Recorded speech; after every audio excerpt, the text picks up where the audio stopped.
یہ اگر ہم اخلاق اختیار کر لیں گے نا تو ہماری زندگی دنیا میں جنت ہے۔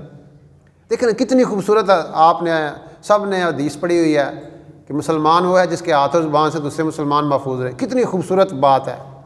اگر ہر بندہ صرف اس ایک حدیث پہ آ جائے، پورا 100% سوسائٹی صرف اس ایک حدیث پہ آ جائے، پورا معاشرہ جنت بن جاتا ہے، پورا معاشرہ جنت بن جائے گا۔ کوئی ہر بندہ یہ نیت کر لے میں نے زبان سے کسی کو تکلیف نہیں دینی، میں نے ہاتھوں سے کسی کو تکلیف نہیں دی، کوئی روڑا رہے گا؟ یقین کرے پوری سوسائٹی ہماری جنت بن جائے گی صرف اس ایک حدیث پہ عمل کرنے سے۔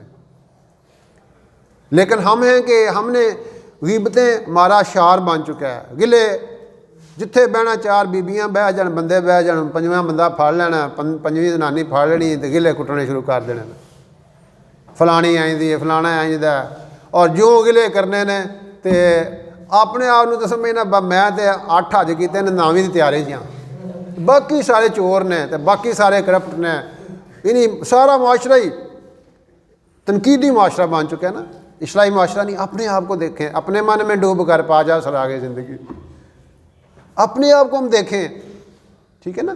اور یہ بات ذہن میں رکھیں، اگر ہم کسی سے اچھا سلوک کریں گے، ٹھیک ہے نا، یہ اللہ کا نظام ہے۔ Action and reaction are equal in magnitude but opposite in direction. یہ وہ ایک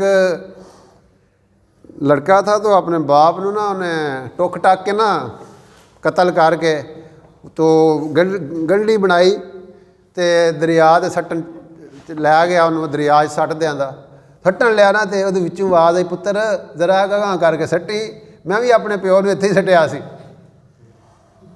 میں بھی اپنے پیو نو اتنے ہی سٹیا سی۔ مطلب ہسٹری ریپیٹس اٹ سیلف۔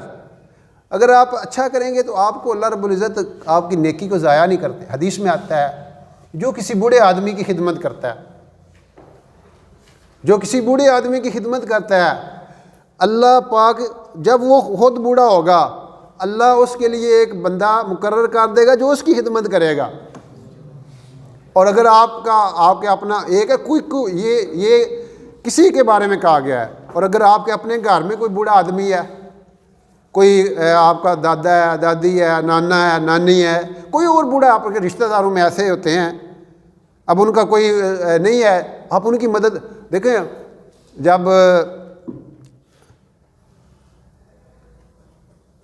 حضرت عمر رضی اللہ تعالیٰ کو پتہ چلا کہ ایک عورت ہے، بوڑھی عورت ہے، تو اس کی میں خدمت کرتا ہوں جا کے۔ صبح صبح گئے تو پانی بھرا ہوا، صفائی ہوئی ساری، بڑے حیران ہوئے۔ پھر اگلے دن پھر جلدی ٹر گئے، پھر وہی سارا کام ہویا تے اللہ دی شان ہے۔ وہ پھر اس کو بھی جلدی تیجے دن چلے گئے تے ویکھیا کون صفائی کر رہا ہے؟ ابو بکر صدیق رضی اللہ تعالیٰ عنہ۔ نیرے پہ جا کے پانی پا رہا ہے، صفائی بھی کر رہا ہے، لو جی۔ ایسے کہتے ہیں نا کہ عبادت سے آپ اتنی جلدی اللہ کے قریب نہیں پہنچتے جتنی خدمت کے